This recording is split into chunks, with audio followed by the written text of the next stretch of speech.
Welcome back to DRS Dispatch. This week in Formula 1 was Shakedown week, so in today's video I'm going to explain everything that went on and what you have to know about Shakedown week going into the Bahrain testing and the Formula 1 2026 season. So let's get right into it with what is a shakedown. So a shakedown, if you're not aware, is a closed session for teams to stress test their car in a real world rather than a simulator. So in the process of a team developing a Formula 1 car, they are given access to a variety of digital and non-digital systems to help develop their car. The most well-known of these is the wind tunnel, which is essentially a large tunnel that pumps out air. The air then flows over the car, and this is primarily to test and make sure that the aerodynamical capabilities of the car are where the team wants them to be. They also have access to a driver simulator, which is essentially a digital environment that perfectly simulates the natures of the car, and so the drivers are able to test them.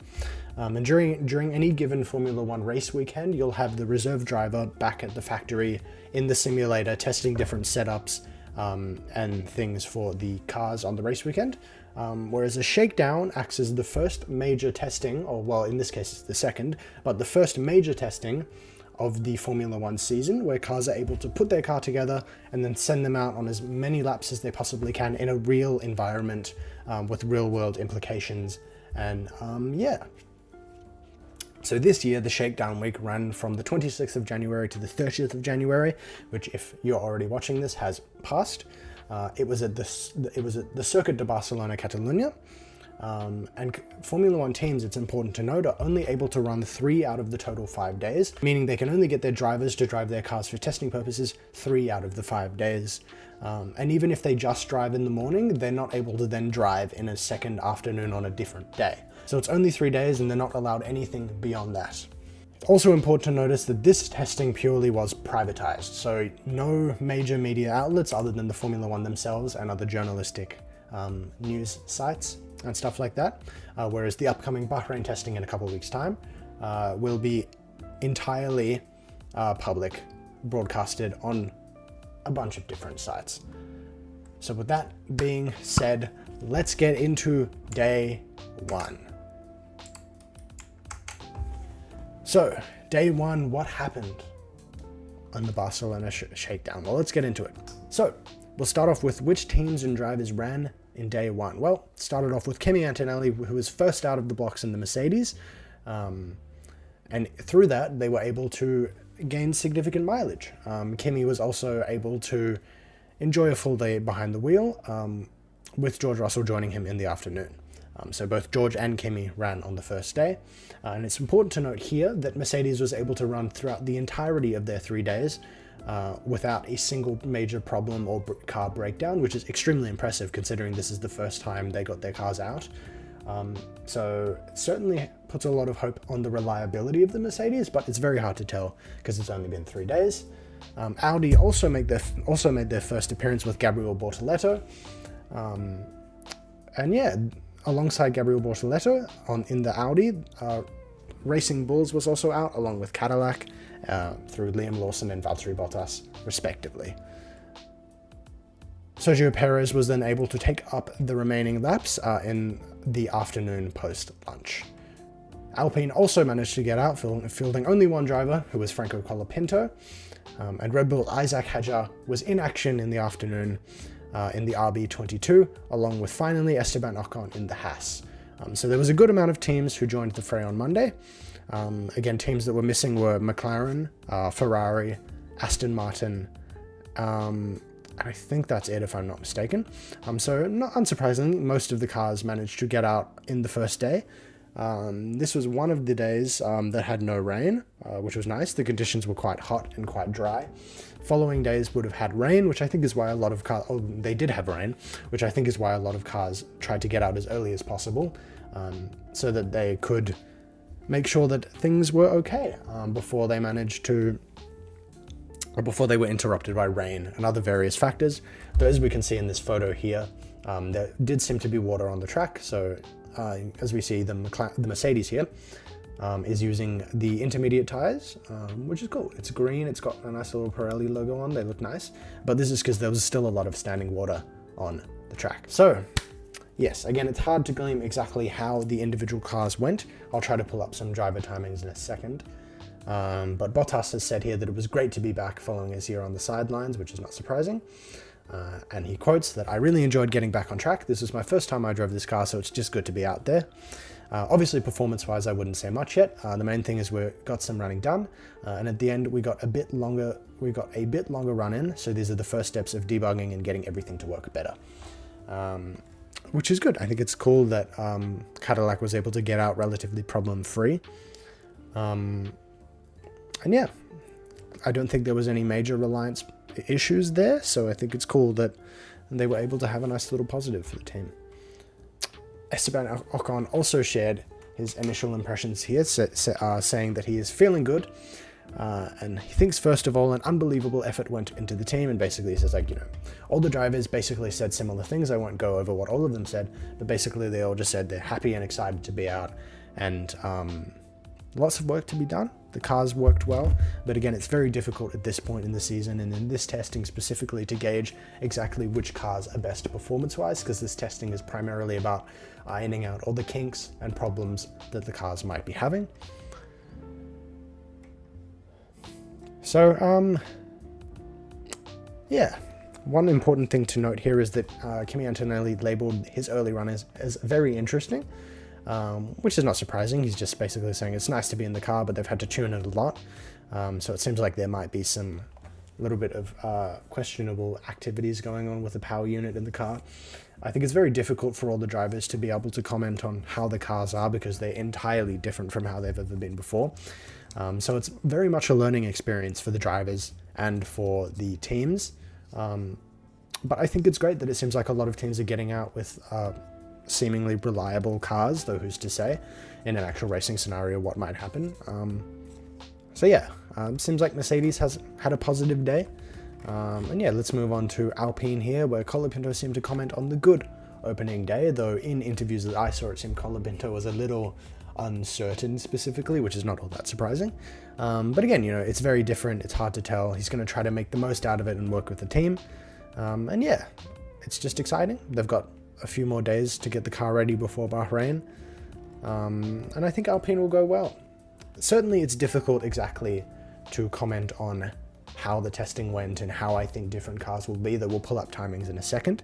And it seems like the general consensus from a lot of the drivers was that it was nice to get out, nice to do some early testing, and it's exciting to see how things go in the future.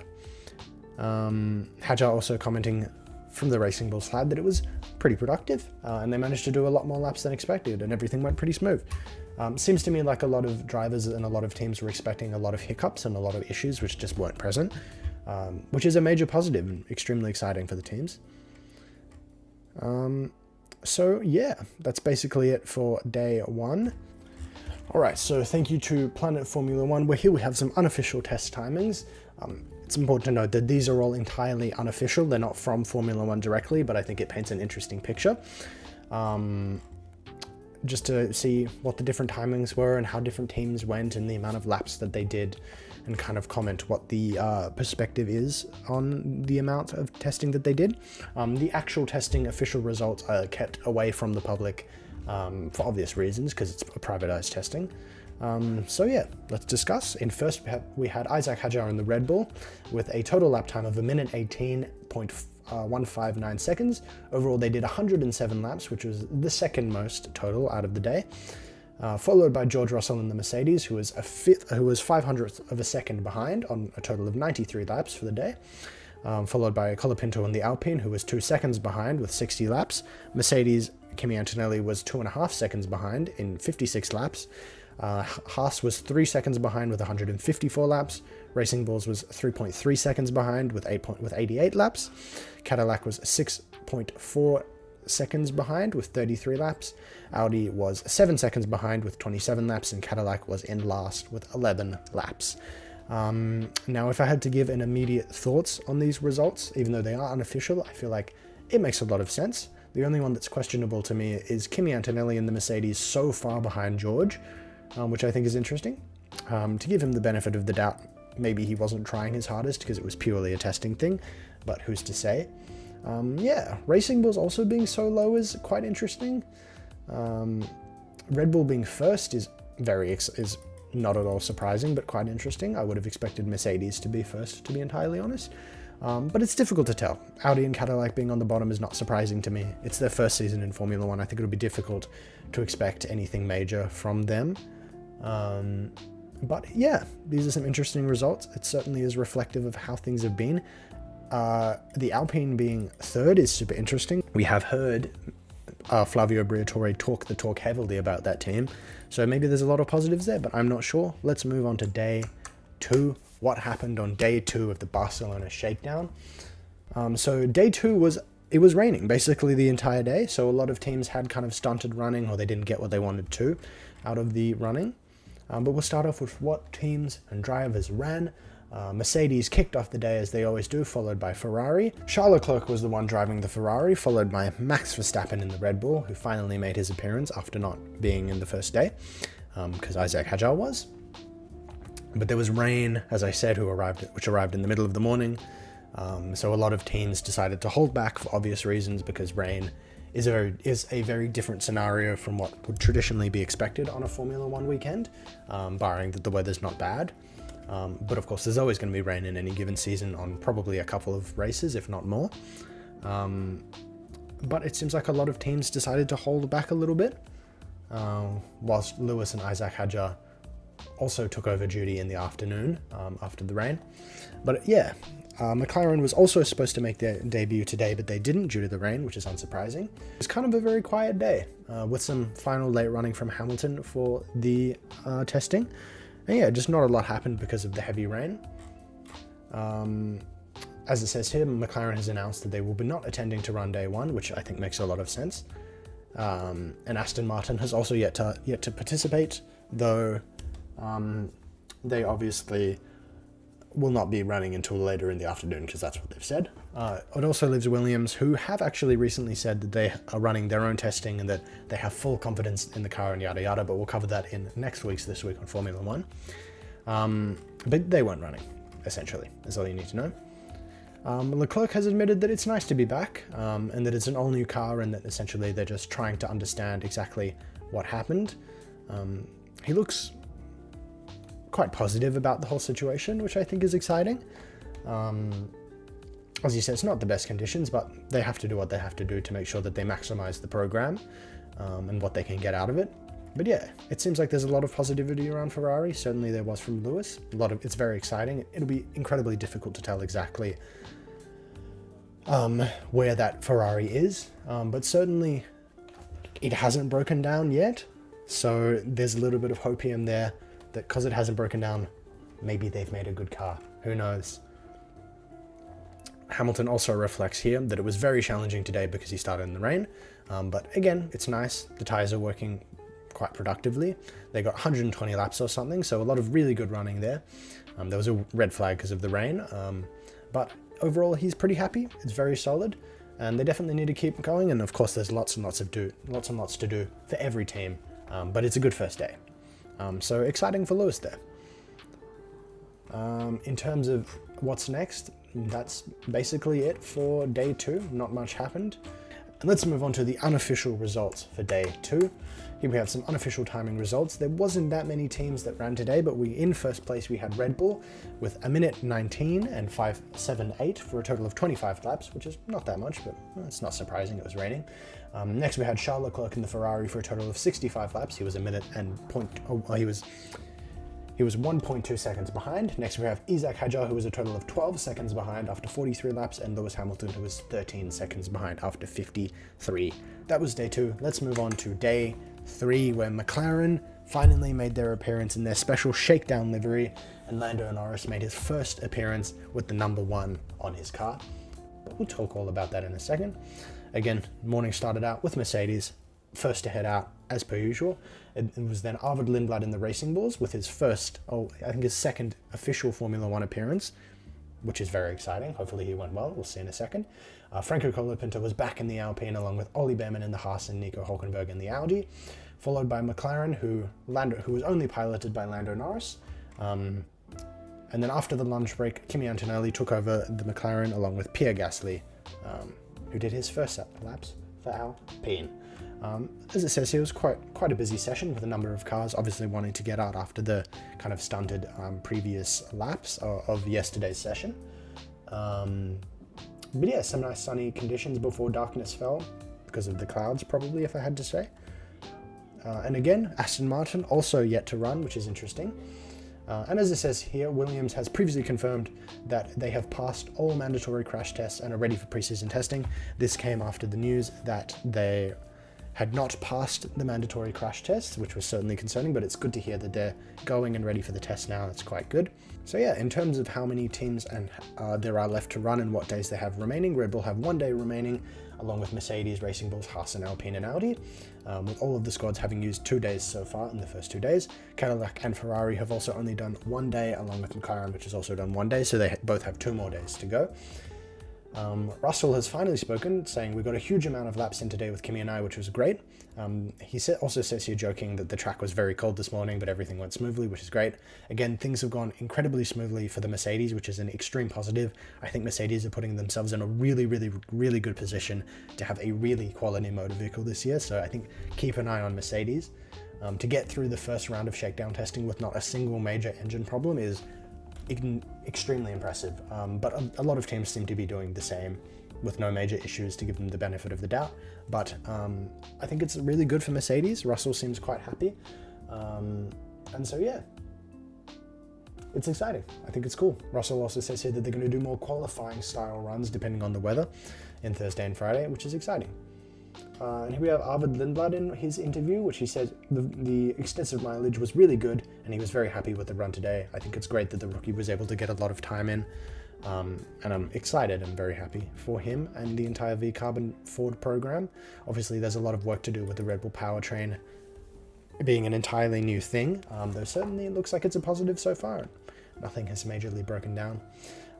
Lando also marked his official return after winning the world champion, and he says it's nice to be back, and he commented that it's nice to see the number 1, though it's still surreal, and it's just great to be back in the car, is essentially all he said.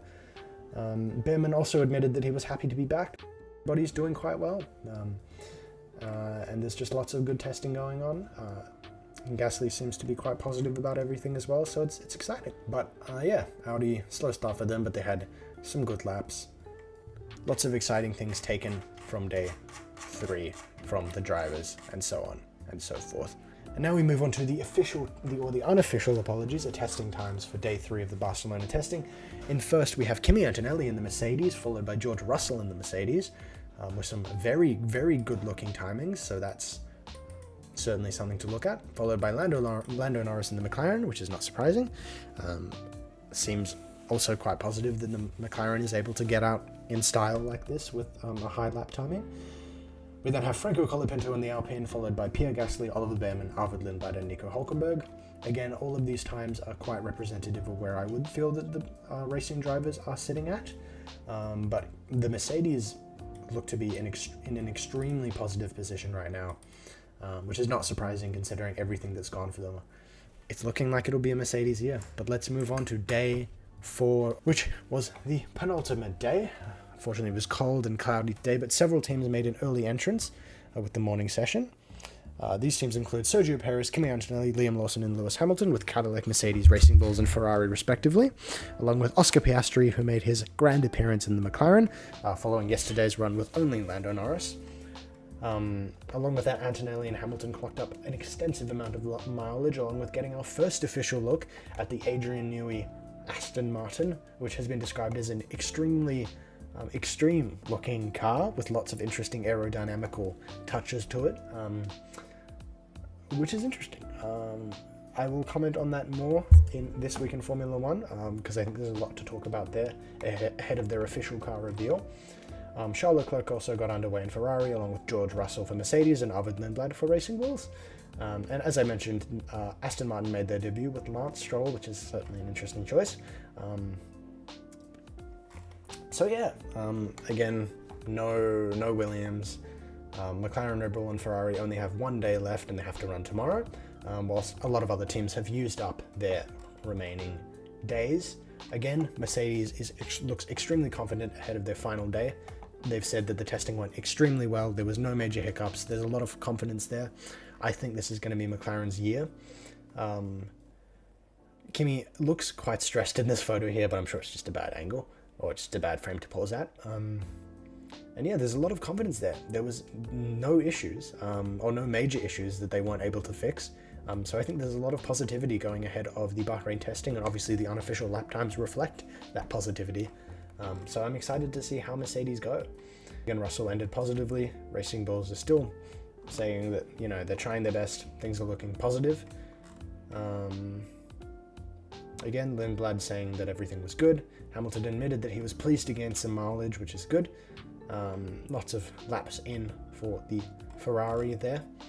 And Leclerc was finally able to experience a dry track for the SF26, and I'm sure he was more than happy to get some nice lap times out in that SF26. Again, ahead of the final day, Leclerc admits that the checklist is still massive, which is not surprising, and that I'm sure there's lots of stuff for them to do and lots of systems for them to test. Oscar also said that it's nice to be out, especially in the new car, and that I watched the interview earlier, and he kind of basically says that he learned a lot from last year, and he's glad to be back out with lots of new challenges and lots of exciting things to go for. McLaren had some issues earlier in the day, and they weren't able to get out as much as they wanted to. Piastri here says that they had a fuel systems issue, which again cut their day a bit short, but the team's working hard, as they always are. I don't doubt that for the final day we'll get to see more papaya action with both Norris and Piastri. Every team has to iron out all these bugs that they're having, but I think it's exciting that they're able to get on a positive note. Cadillac had their second day, and Perez commenting that they had a much better day, but there's still a lot of information and a lot of running to go. But they're finding out a lot of issues and a lot of information, and they're ironing out, so there's a lot to look forward to there for that team.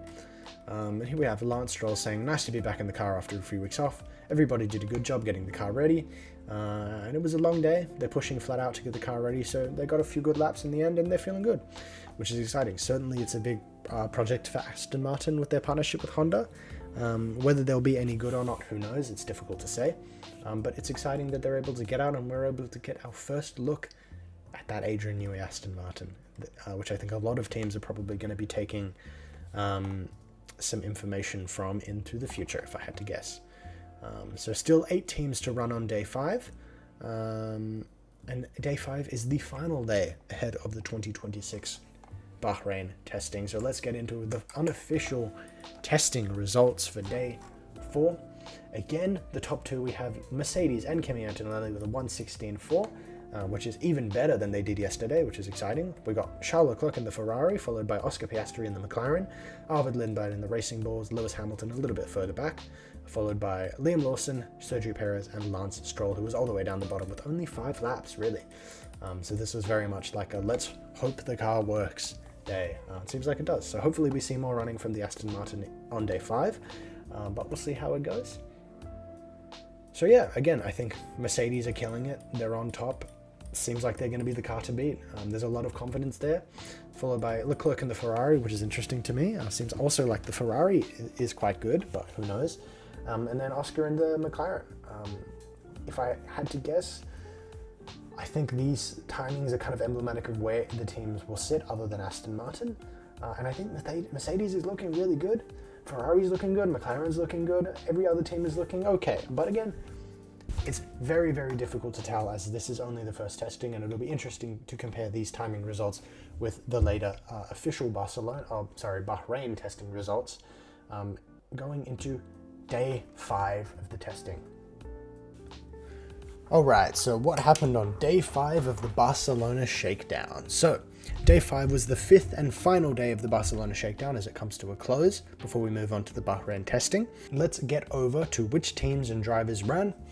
So again, the weather today was dry and sunny, which is good to start with. Several cars emerged as quick as possible for the final session as it got underway. Those cars being Valtteri Bottas and Ollie Behrman for Cars, Cadillac and Haas respectively, which was soon joined by Alpine's Pierre Gasly and the Red Bull of Max Verstappen. Charles Leclerc then quickly followed in the Ferrari, as did Oscar Piastri and in the McLaren, and Audi's Gabriel Bortoleto followed as well, along with Fernando Alonso in the Aston Martin, with later appearing was Lance Stroll in the afternoon session. It was quite a busy morning on track with lots of different cars around from the look of it.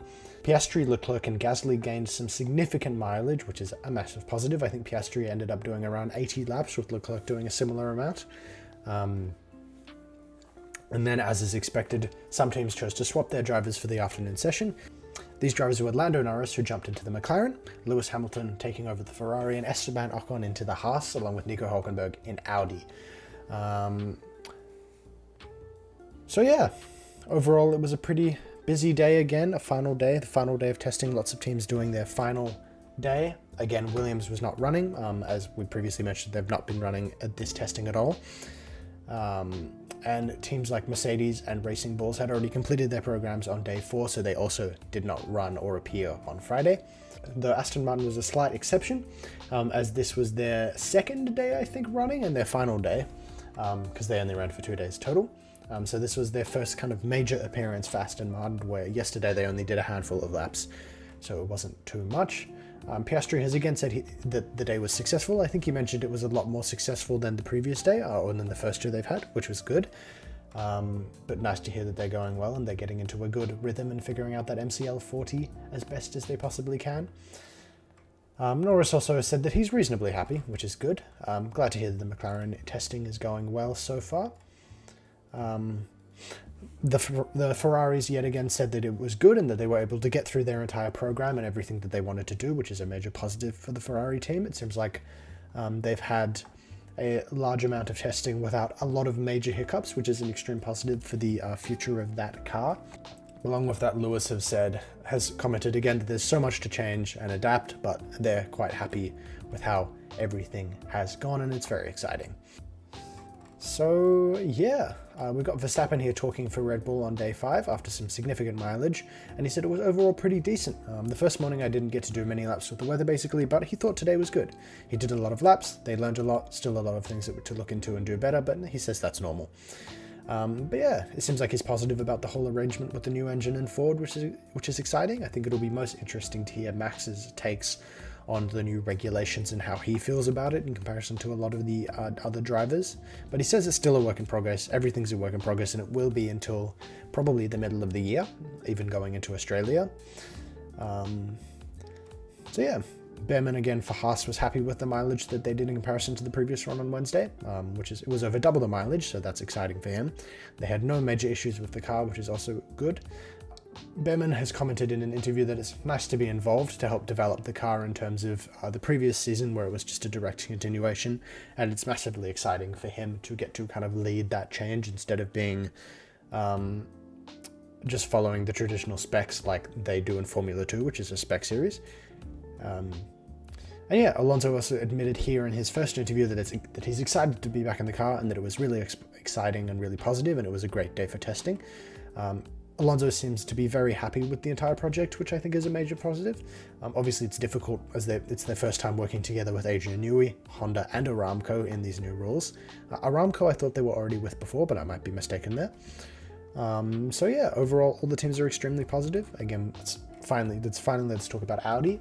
Audi has also said that the running was positive. They lost a few hours due to some issues, but they got around 50 laps on the board, which is a positive for them. And then here we also have Cadillac, as Bottas acknowledged that it's great, but it is the problem-solving phase of the team, as it is for a lot of teams right now, so they're just trying to figure out what they can change, what they can make better, but the week has been a massive milestone, as I think it has for a lot of teams, so it's a major positive overall. So, as we end the Barcelona testing, I think overall in conclusion, it's been a major positive for a lot of teams. Obviously, some teams stand out as not having gotten significant running, like Aston Martin and Williams specifically, but it seems like most teams were able to get a significant amount of running going into the Bahrain testing, and I think a lot of teams are looking very positively about this future season of Formula 1, which is always exciting, and it seems like the new rules are interesting and exciting, but it's kind of very difficult to gauge at this early stage what exactly the new regulations will look like. We just simply don't know. So yeah, finally, let's talk about some results for day 5. We have Charles Leclerc topping the timing board in the Ferrari, followed by Oscar Piastri in the McLaren, Max Verstappen in the Red Bull, Oliver Behrman in the Haas, Pierre Gasly in the Alpine, Gabriel Bortoleto in the Audi, Fernando Alonso in the Aston Martin, and Valtteri Bottas in the Cadillac to finish it off. Interesting that Aston Martin is so low, but I guess that's to be expected considering it's their first round, it's their first kind of big day of testing in comparison to yesterday. But I'm glad the Ferrari seems to be going well and they're on top. Charles also commented, I think if I'm not mistaken, that they were able to get some kind of more race type runs in towards the end of the day, which is exciting to see that there's a positive result there. Oscar Piastri in the McLaren also highlights some hope along with Max Verstappen in the Red Bull, which is not surprising. And lots of good laps, with the most laps being done by Oliver Behrman in the Haas for 106 laps in total, followed by Oscar Piastri in the McLaren, which is good. Seems like Aston Martin were able to get at least 49 laps in, which is positive. I would have thought that they would have liked to get more, but yeah, that's about it for the results. And with all that being said and done, that was your rough summary and explanation of the 2026 Shakedown Barcelona testing. In conclusion, I had to say that it was overall a very positive test, with lots of teams getting a lot of really good data and a lot of really good information and really good running in. And I think this shows a lot of positivity for the future of the Formula One season, but I think a lot of that is to be seen in the Bahrain testing, so we'll very much have to wait and see. But there's a lot of positivity around Formula One, and I think this testing shows that. And I hope that the teams are able to carry this momentum into Bahrain testing with no major problems or faults. So with that being said, thank you guys so much for watching. I hope you enjoyed this video. If you enjoyed it, like and subscribe and comment below. Anything is appreciated, so thank you for your time. And I hope you have a great, wonderful day. I'll see you next week for This Week in Formula One. So bye for now. Peace. Bye. Bye-bye.